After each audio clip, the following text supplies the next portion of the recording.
discreet filming this, but we're here to investigate allegations that some of the clerics here are grooming women for halal prostitution and even acting like pimps.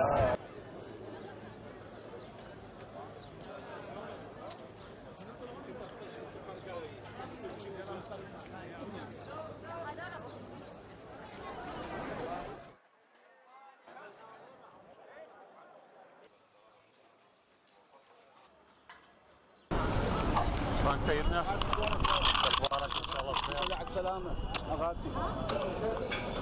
يعني ساعة شنو الجو صار عندك شغلة صار عندك شيء؟ بالضبط. عندك يوم كامل ترتاح. بالضبط. ما في حدا خاف تاخذ وجهها.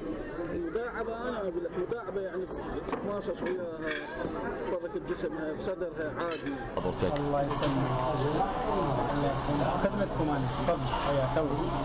انه البنيه اذا عمرها صغير ماكو مشكله. ماكو مشكله. 9 سنوات فوق ماكو مشكله.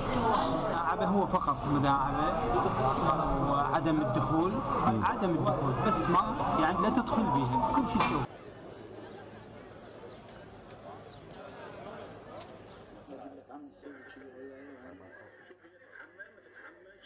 هذا الكلام ما يقوله هذا الرجل جريمة يجب أن يعاقب عليها القانون.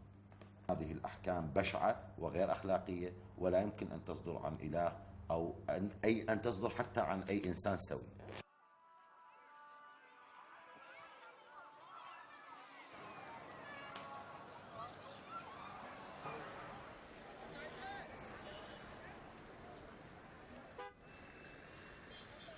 زين يعني ان شاء الله اذا شغله الشهر اسبوعين شهر ان شاء الله يدبر كل شيء على مود بدا. تجي يعني الله كريم من تجي حتى اذا هم من راح اسافر اذا لقيت شيء بجوز اخذ صورتها اجز لك الصوره مالتها اتفق وياها على الجايه مالتك انا ما انساك.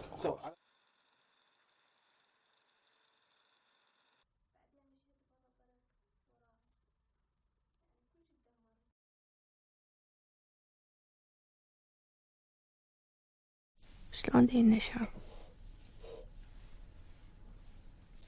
هواي حالات مثلي هذا ينتشر كل شوية. بعدين مشيت بهذا الطريق مشاها كلش تدمرت.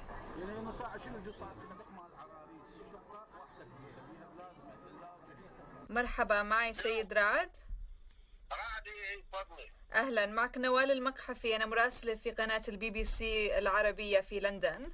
هل بتقدم زواجات متعة في مكتبك في الكاظمية في بغداد؟ ماكو شيء، ماكو بس ما عندنا شيء.